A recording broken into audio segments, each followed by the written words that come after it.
रमे, या सगळ्या जणींची खूप इच्छा होती हो, रमाबाई कशा दिसतात हे पाहायची. तुझ्याविषयी, न्यायमूर्तींविषयी खूप काही ऐकलंय साऱ्यांनी.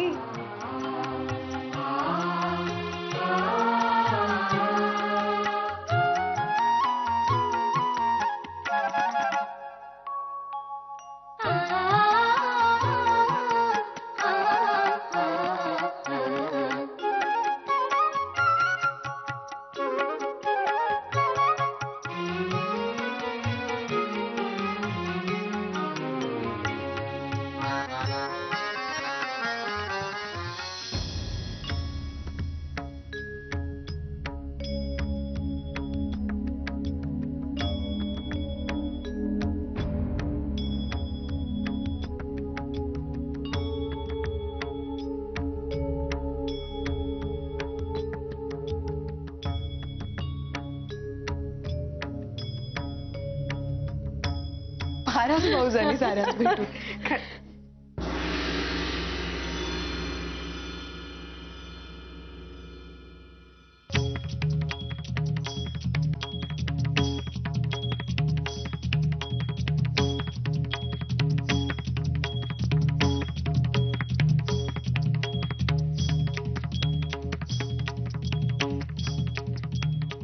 का थांबलीस?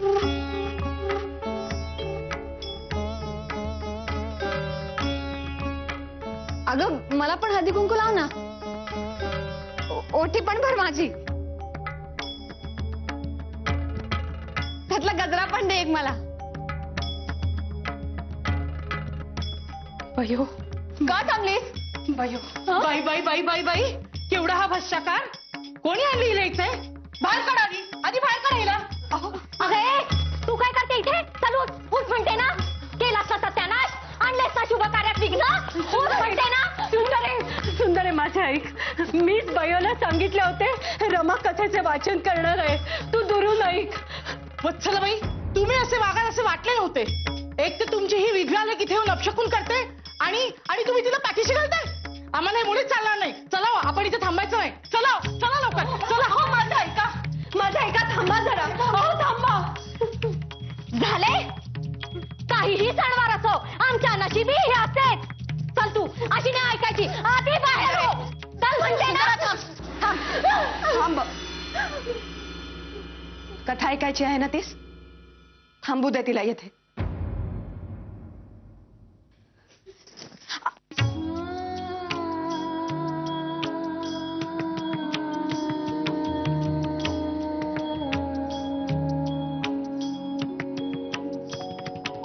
बायो, कथा ऐकणार आहेस ना?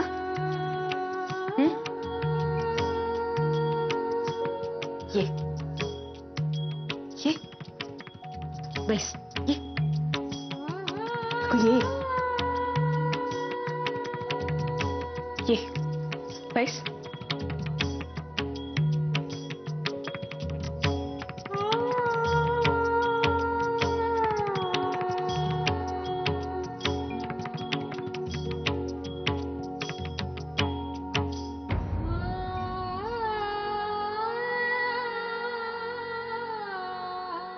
बयो,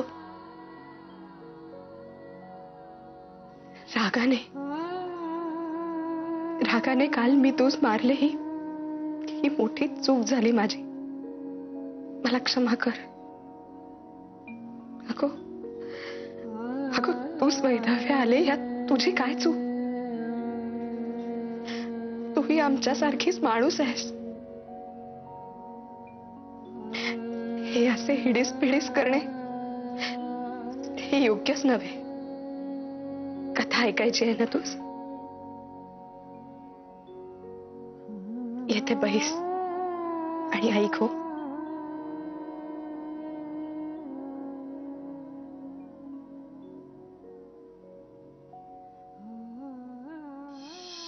ही कथा आहे वेदकालीन ब्रह्मवादिनी गार्गीची. वचकनु ऋषींची ही ब्रह्मवादिनी कन्या. वेदकालामध्ये स्त्रियांना देखील पुरुषांप्रमाणेच शिक्षणाचा अर्थात अध्ययनाचा अधिकार होता. त्यांचे देखील उपनयन किंवा मौंजी बंधन होत असे आणि त्या ब्रह्मवादिनींकडे शिक्षण देखील घेत असत. शिक्षण पूर्ण केल्यानंतर पुरुषांप्रमाणेच गृहस्थाश्रम स्वीकारण्याचा अथवा ब्रह्मचर्याचे पालन करण्याचा अधिकार मुलींना देखील होता. अध्ययन पूर्ण करून गार्गीने ब्रह्मवादिनी होण्याचा पर्याय स्वीकारला. मिथिलेचा राजा जनक स्वतः एक तत्वज्ञ होता. त्याच्या पदरी अनेक विद्वान मुनी होते. दरबारातील नवरत्नांपैकी एक ब्रह्मवादिनी गार्गी होती आणि राजा जनक नित्य नेमाने ज्या वादसभा आयोजित करीत असे त्यात ती विशेषत्वाने भाग घेत असे. बृहदारण्यक उपनिषदात गार्गीच्या विद्वत्तेचे अगदी सुरेख वर्णन केले आहे. राजा जनकाने आयोजित केलेल्या ब्रह्मसभेत राजाने जाहीर केले की विद्वत जन हो, आम्ही आमच्या गोशाळेत 1000 गायी बांधल्या आहेत आणि प्रत्येक गायीच्या शिंगांस 10 सुवर्ण मुद्रा बांधल्या आहेत. आपल्यापैकी जो सर्वात श्रेष्ठ ब्रह्मवेत्ता असेल त्याने या गायी घेऊन जाव्यात. सारे विद्वान गोंधळले. आपणच सर्वश्रेष्ठ आहोत हे आपणच म्हटले आणि गायी नेल्या तर ते अहंमन्यपणाचे लक्षण होईल आणि वादास उभे राहिलो तर एवढ्या विद्वानांमध्ये आपण जिंकूच ह्याची काय खात्री. साऱ्यांची चुळबुळ सुरू झाली. अखेर ऋषी याज्ञवल्क्य उभे राहिले आणि म्हणाले, धर्मचर्चे विनाच ही सभा विसर्जित होणे इष्ट नाही. तेव्हा मी माझा शिष्य भारद्वाज यास गायी घेऊन जाण्यास सांगतो. अर्थातच श्रेष्ठत्व सिद्ध करण्यासाठी मी चर्चेस तयार आहे. तेव्हा अनेक ऋषींनी याज्ञवल्क्यांना प्रश्न विचारले. याज्ञवल्क्यांनी त्यांना निरुत्तर केले. अखेर उभी राहिली ब्रह्मवादिनी गार्गी. ब्रह्म म्हणजे काय, ते कसे अस्तित्वात आले याविषयी गार्गीने अनेक अचूक आणि मर्मभेदी प्रश्न विचारले. याज्ञवल्क्यांनी ही उत्तरे देताना गार्गीच्या बुद्धिमत्तेची अगदी मुक्त कंठाने स्तुती केली. सारी सभा तिच्या विद्वत तेजाने दिपून गेली. अखेर गार्गी आणि याज्ञवल्क्य अशा बिंदूपाशी येऊन पोहोचले की जेथे अर्थपूर्ण मौन हाच प्रश्न आणि अर्थपूर्ण मौन हेच उत्तर होते. दोघांनीही एकमेकांचे श्रेष्ठत्व मान्य केले आणि गार्गीने मोठ्या विनयाने याज्ञवल्क्यांनीच गायी घेऊन जाव्यात अशी अनुमती दिली.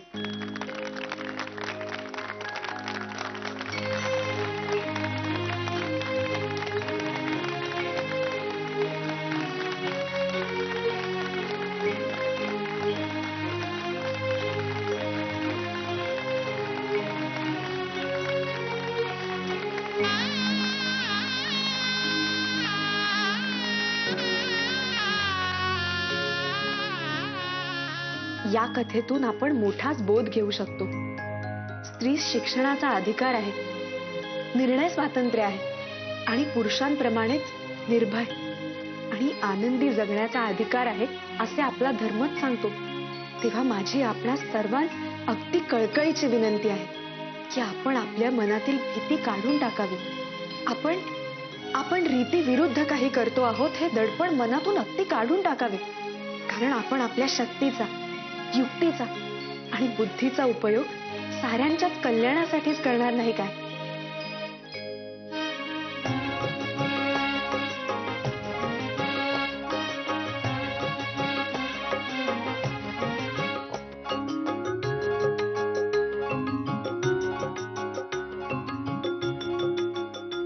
रमाबाई, आम्ही इथे थांबलो ते फार बरे झाले. मनातल्या कितीतरी शंका तुमच्या बोलण्याने फिटल्या. फार आनंद झाला आणि मोठा हुरूप आला. फार छान वाटले ऐकून. म्हणजे इकडून जसे मला शिकवून शहाणे केले गेले तसेच आपणही करावे असे साऱ्यांच्या मनी असेल. शिक्षणाविषयी म्हणजे बायकांनी शिक्षण घेण्याविषयी बऱ्याच जणींच्या घरी अनेक विपरीत समजुती असतात. माझ्याही घरी अशी समजूत होती की आमच्याकडच्या माहेर वाशिणींनी शिक्षण घेतले तर त्यांस वैधव्य येते. परंतु ती समजूत किती चुकीची होती हेच मला सांगावयाचे आहे. पहा ना, मी 5वी पर्यंत शिकले, इंग्रजीचाही अभ्यास करते, परंतु त्यामुळे माझ्या पतींस काहीही अपाय झालेला नाही.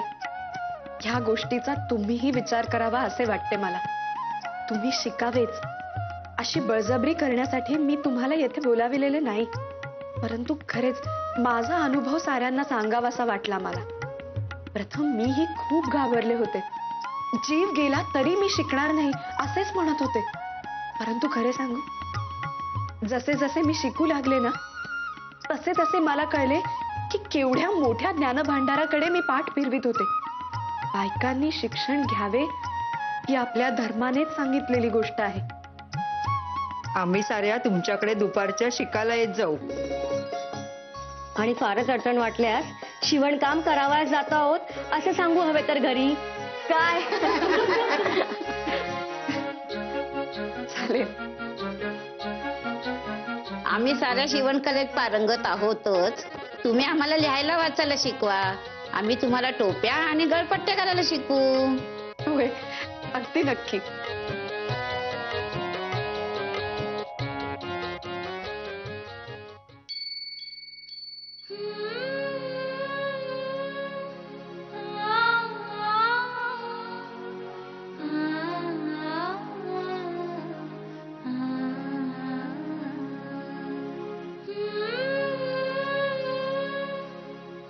अयो,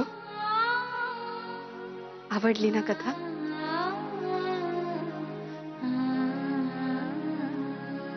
आणि तुलाही सुखाने जगण्याचा अधिकार आहे बरे.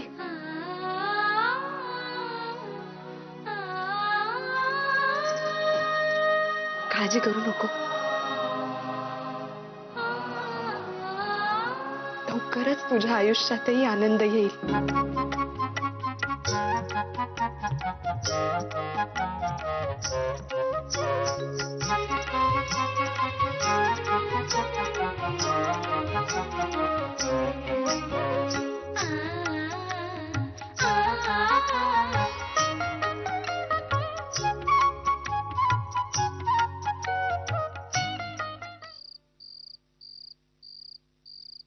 जय जय राम कृष्ण. अरे अरे अरे अरे हो अरे कुठं चालली बघ तुमची. हो अहो ताईबाई, अजून निजल्या कसे नाही तुम्ही?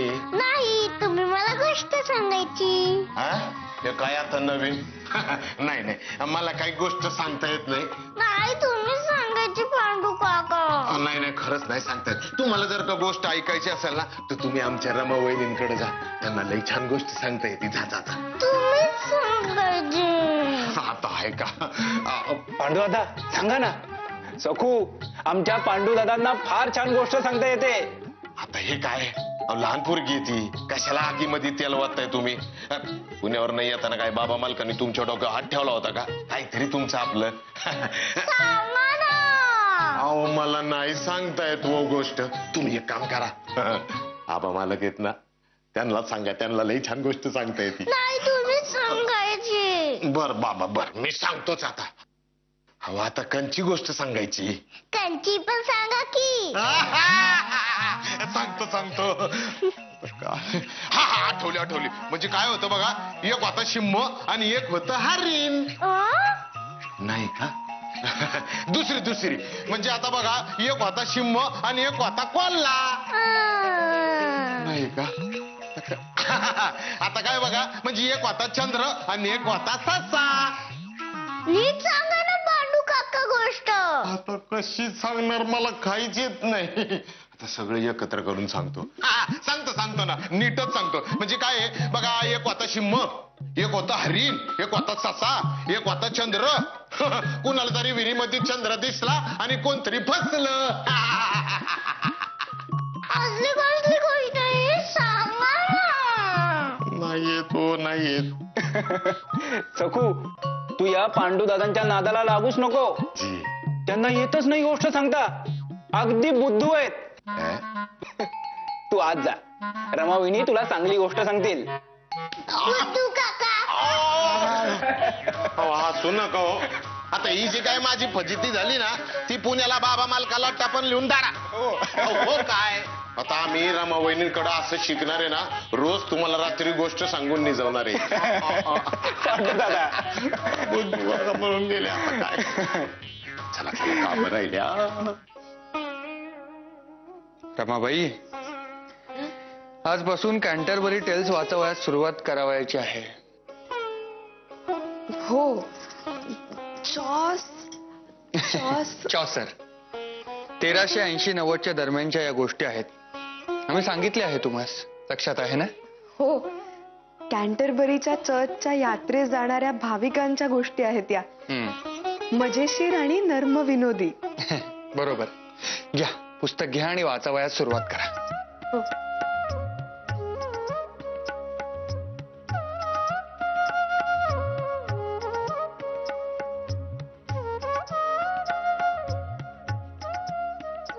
Here begins the book of the tales of Canterbury. When April with its gentle showers has pierced the March drought to the roof and bathed every plant in the moisture which will hasten the flowering.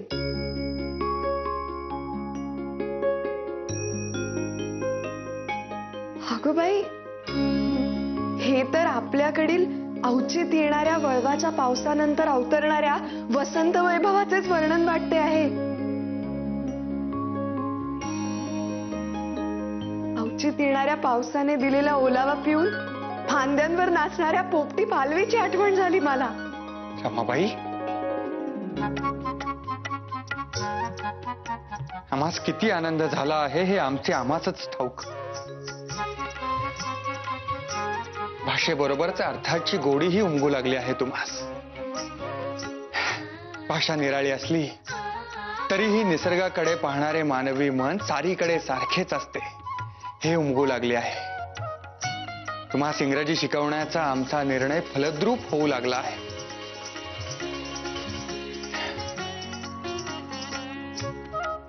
आणि केवळ फांद्यांनाच नव्हे तर आमच्या मनासही कोवळी पालवी फुटू लागली आहे.